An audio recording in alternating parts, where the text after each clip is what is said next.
Good morning, y'all. What's up? It's your grown man here, John Beal, and just wanted to kind of talk about a little bit of this foolishness that captivated and held our attention this past Friday night. Um, the Jake Paul, Mike Tyson fight, and man, and I'm terrible with names. And the ladies that fought right before.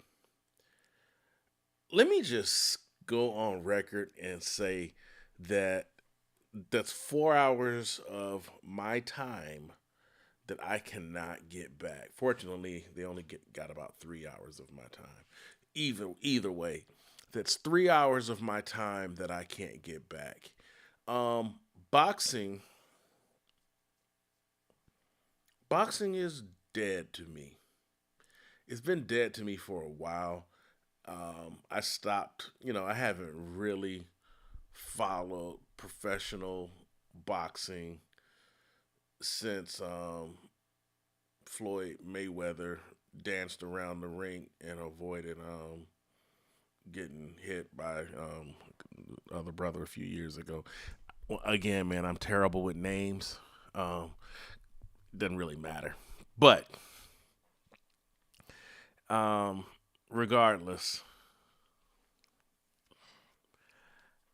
I am done with the spectacle. It is no longer entertaining to me. I might as well just watch WWE at this point. Um,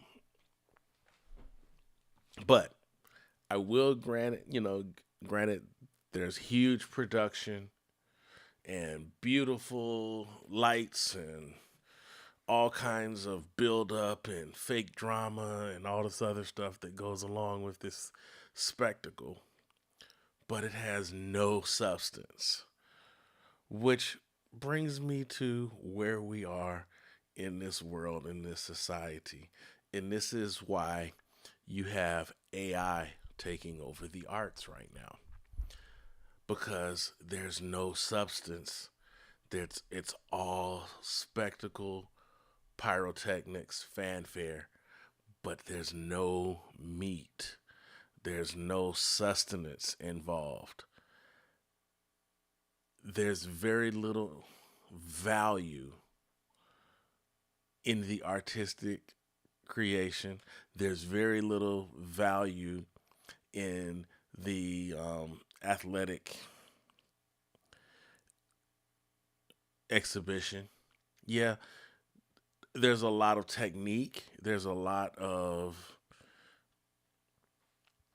what's the word I'm looking for? There's a lot of perceived preparation, but at the end of the day, very rarely do we get to see an authentic display of all of the preparation that has gone into preparing the end result or the presentation oh, that we're a witness to. Every now and then, there's an exception to that. The fight that went on before Tyson and Paul, that fight was incredible. It was brutal. It was hard to watch sometimes for me, but those ladies were going at it. However, the one lady that kept headbutting the other person. Now, if headbutting is a rule in boxing, if it becomes a rule, then fine. But the last time I checked, headbutting was not a rule. Thus, there's no way in the world that after all of that wonderful battle, the judges just unanimously scored the exact same thing. We watched two different fights. So last night we had one fight that the wrong person won, and the other fight that shouldn't have been a fight. Mike Tyson's 58-year-old ass should not have been in the ring with a 27-year-old YouTuber. And it captivated us for, an entire Friday evening where I could have been much more productive doing something else. Yeah.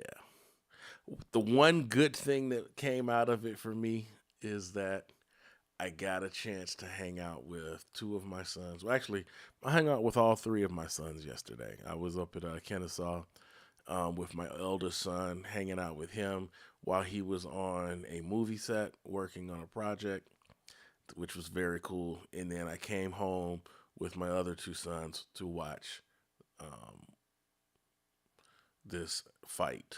And so I did get to spend time with my family, and my wife was there with me on both occasions. And so it was an entirely great family Friday night.